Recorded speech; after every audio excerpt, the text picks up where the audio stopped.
Hello बच्चों, let's read this question. The question say that बच्चों यहाँ पर रेजोनेटिंग स्ट्रक्चर गिवन है। The correct statement about the above structure is, इसके regarding यहाँ पर करेक्ट स्टेटमेंट बताना है। तो सबसे पहले समझेंगे की कॉन्सेप्ट। की कॉन्सेप्ट होगा बच्चों stability of resonating structure. Stability of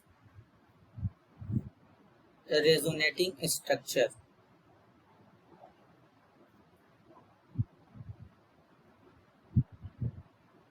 तो सबसे पहले बेसिकली बच्चों अगर हम यहाँ पर रेजोनेटिंग स्ट्रक्चर की बात करें तो किस तरीके से यहाँ पर रेजोनेटिंग स्ट्रक्चर डेवलप हुआ है इसको जरा ध्यान से समझेंगे। सबसे पहले यहाँ पर CH2 है बच्चों, फिर डबल बॉन्ड है, यहाँ पर CH है, फिर कार्बन के साथ में यहाँ पर oxygen negative charge, double bond O है। तो अब ये नेगेटिव यहाँ आएगा और ये डबल बॉन्ड इस पे ब्रेक होगा। तो कुछ इस तरीके से यहाँ पर नेक्स्ट स्ट्रक्चर डेवलप किया गया है। Double bond CH, C double bond O हो जाएगा और यहाँ पर O नेगेटिव हो जाएगा। इसमें negative charge more electronegative element जैसा कि ऑक्सीजन पे डीलोकलाइज्ड है। दो रेजोनेटिंग स्ट्रक्चर यहाँ पे बन रहे हैं बच्चों। तो इस टाइप्स के स्ट्रक्चर को इक्विवेलेंट रेजोनेटिंग स्ट्रक्चर कहते हैं। क्या कहते हैं? इक्विवेलेंट रेजोनेटिंग स्ट्रक्चर कहते हैं।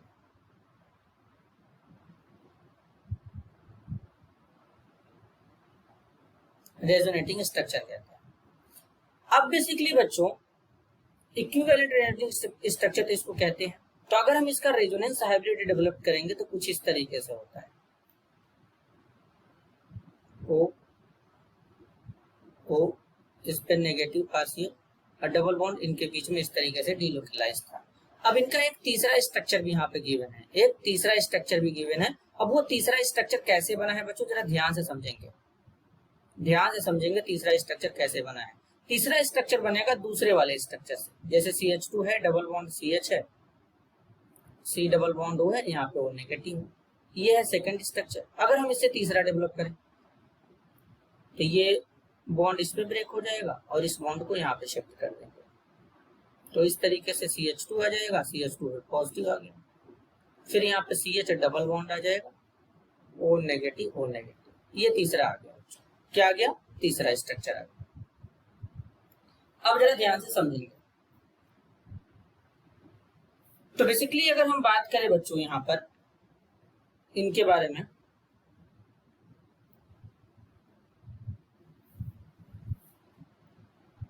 तो पहले स्टेटमेंट बोला गया second is the minor contributor to the real hybrid.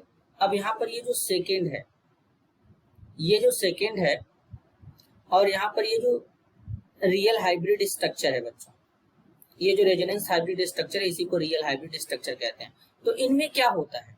इनमें माइनर कंट्रीब्यूटर होता है। का माइनर डिफरेंस का मतलब क्या है? यहाँ पर अगर इस बॉन्ड को इस पे ब्रेक करके यहाँ पर इसको, इन दोनों स्ट्रक्चर को एक साथ रिप्रेजेंट किया गया है इस तरीके से, जिसको रेजोनेंस हाइब्रिड स्ट्रक्चर कहते हैं।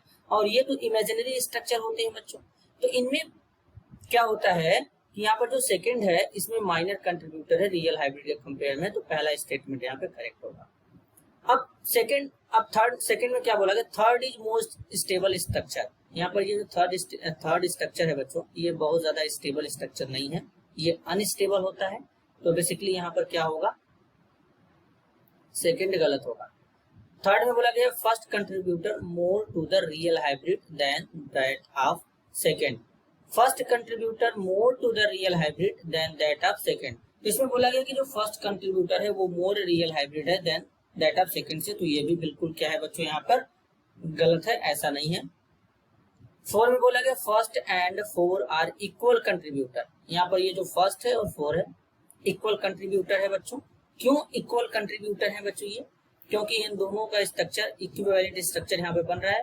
बस केवल यहाँ पे नेगेटिव चार्ज इस ऑक्सीजन पे और इसमें इस ऑक्सीजन पे, बाकी सब सेम है। And third is a minor contributor. अब जो थर्ड होता है ये बहुत ही माइनर कंट्रीब्यूटर होता है। क्यों? क्योंकि यहाँ पर सेकेंड वाले से ही तो थर्ड वाला बना है बच्चों। इस बॉन्ड को केवल इसमें शिफ्ट करने से ये बन गया है। तो यहाँ पर ऑप्शन 4 भी क्या होगा? करेक्ट होगा। तो करेक्ट आंसर होगा first and four. This is your answer. I hope you understood it well. All the best.